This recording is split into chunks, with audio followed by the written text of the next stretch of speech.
ये चाहते हैं कि 10 लाख नौकरियां जो प्रधानमंत्री जी ने घोषित की वो जल्दी से जल्द हो। मुझे पूरा भरोसा है होगा। साथ साथ जो 2014 में मुख्य पत्र में कहा था कि 2 करोड़ नौकरी प्रति वर्ष मिलेगी, उसके ऊपर भी हम लोगों को सोचना है। और मैं जानता हूं कि दुनिया की आर्थिक परिस्थितियां इस समय बहुत आसान नहीं हैं। मैं किसी के ऊपर दोष नहीं डाल रहा, लेकिन मैं केवल एक बात बोलना चाहता हूं कि ये 10 लाख शुरुआत होनी चाहिए। ये 10 लाख इस रास्ते का अंत नहीं होना चाहिए।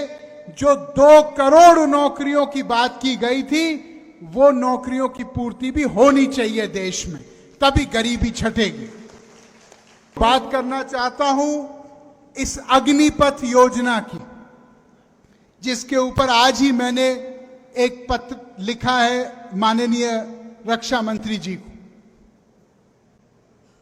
यह अग्निपथ जो योजना है, इसके बारे में कई नौजवानों ने पिछले 2 दिन में मुझे सोशल मीडिया पे लिख के, फेसबुक ट्विटर पे लिख के अपनी चिंताएं मेरे सामने रखी।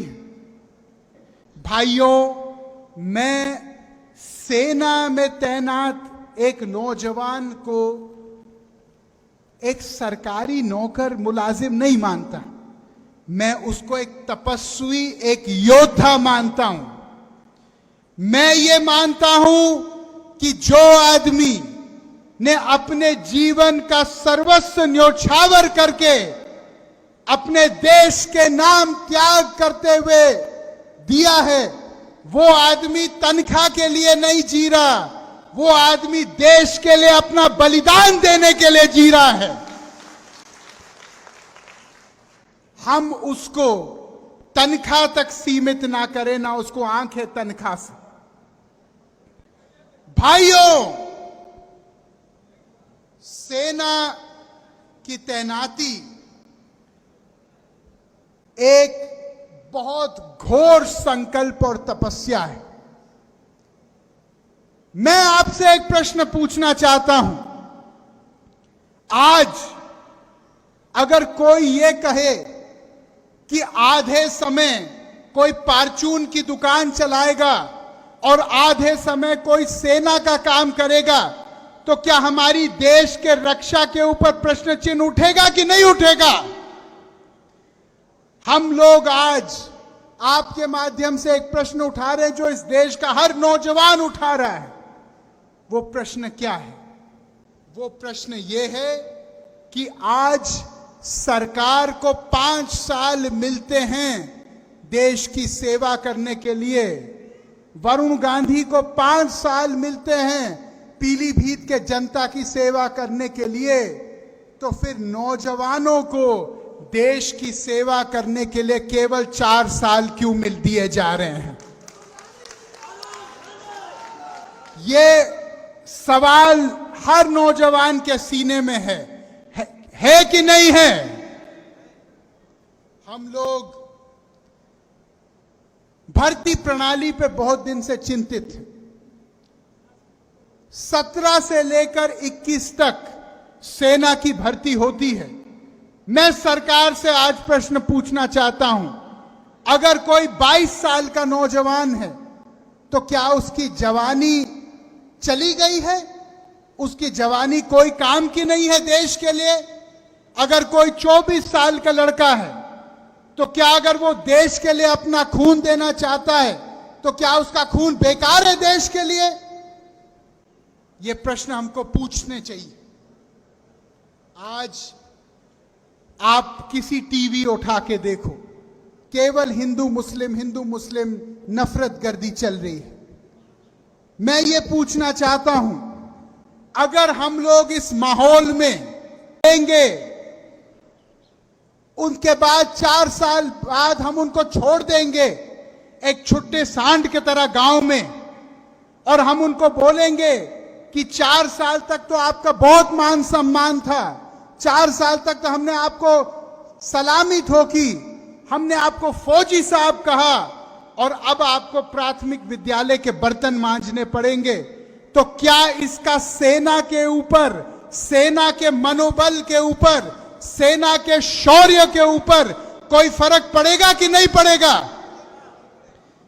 जब 4 साल एक आदमी वो वर्दी पहनेगा जिस वर्दी पे हम सब लोगों को गौरव है, और 5 साल बाद वैसे लोग आत्महत्या करेंगे गांव-गांव में, क्योंकि वो डिप्रेशन में आ जाएंगे, वो डिप्रेशन में आएंगे।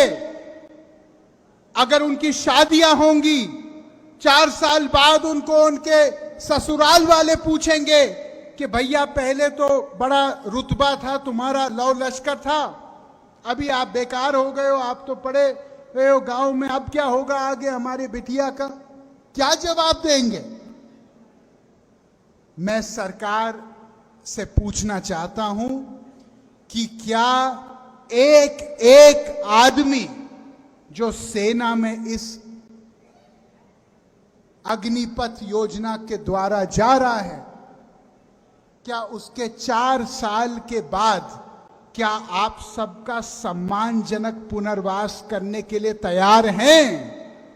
क्या आप उनको पुलिस की भर्ती या कोई उद्योग में भर्ती देने के लिए तैयार हैं? भाइयों, आज हमारे देश में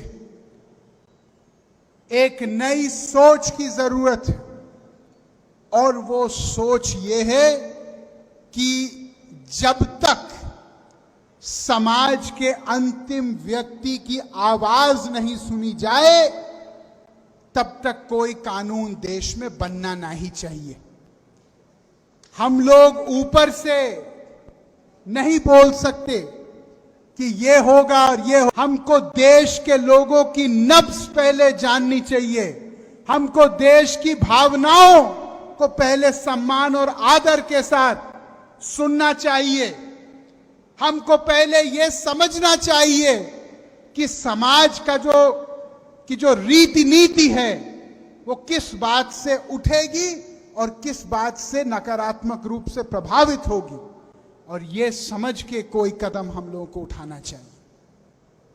सवाल रोजगार का केवल नहीं है, सवाल राष्ट्रीय सुरक्षा का है, सवाल हमारे देश का मान सम्मान का है। यही